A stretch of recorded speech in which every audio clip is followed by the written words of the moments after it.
Well, I guess it's time for another Airbnb update.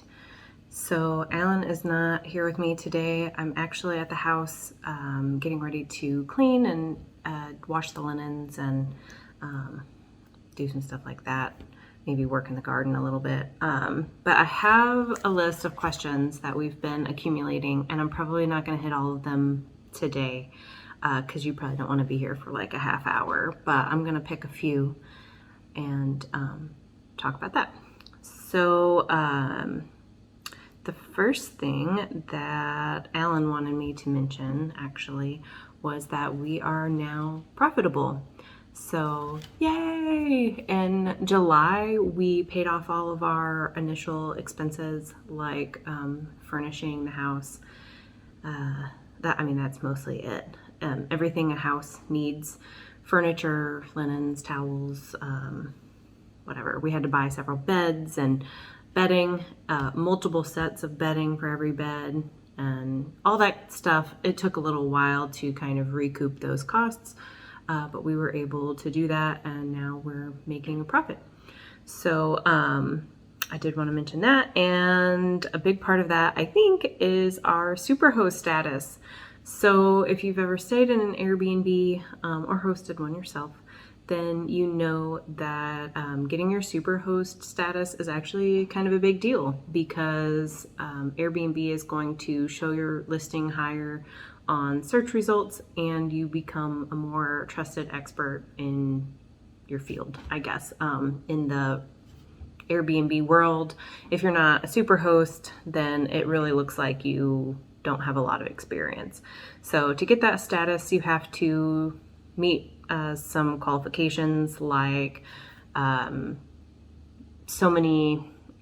keeping your ratings so high. I think it has to be like 4.8 and above or something, and out of 5. And you have to have like a quick response time. You can't have like too many cancellations. In fact, you don't get many cancellations at all. That's like a big no-no in the Airbnb world, is do not cancel on your guests after they have booked. There might be some other things.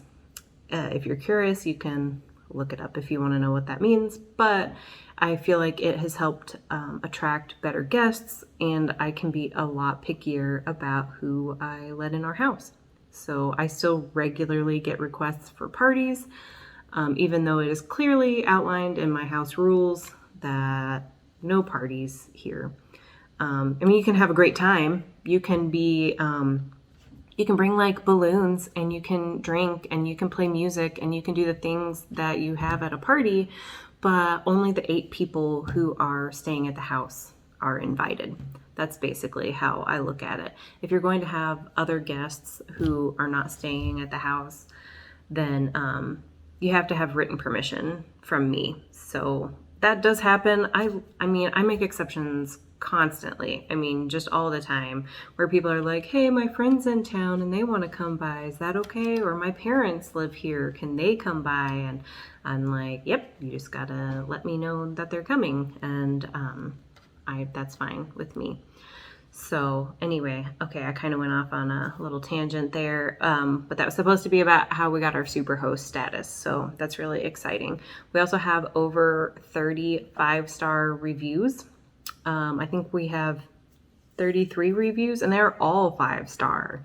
So I'm super proud of that and the work that we're doing. I think that we're attracting some great customers, and they're really satisfied with the product that we have. And so quick shout out, I don't do it alone. In fact, my right-hand gal, Laura, does a lot of stuff. She takes care of just about everything when I'm out of town or unavailable. And then even when I am in town, she does most of the cleaning, and she keeps an eye on like stock. She knows like when I need to buy more shampoo, and she makes sure that someone has looked under the bed and like cleaned in spots that I don't think of, because she's a professional cleaner. So she definitely sees things I don't see, and it would be hard for me to do this without her.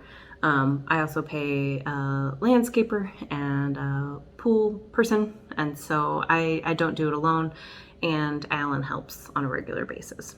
So I wish I could take credit for all the success we've had, but I don't do it by myself. So let's see. Okay, so because we became profitable, I wanted to invest some money in our house. And coming into the fall, let's see, right now it's August 15th. I know that in about a month, pool weather will be over, or it would have been, but we put in a pool heater. So that was a pretty big investment. I think it's going to help us a lot in the fall and the spring. Right now, I'm not planning on running it probably December through February-ish, but the other months I'll run that pool heater to make sure that our guests can continue to use the pool in the spring and the fall.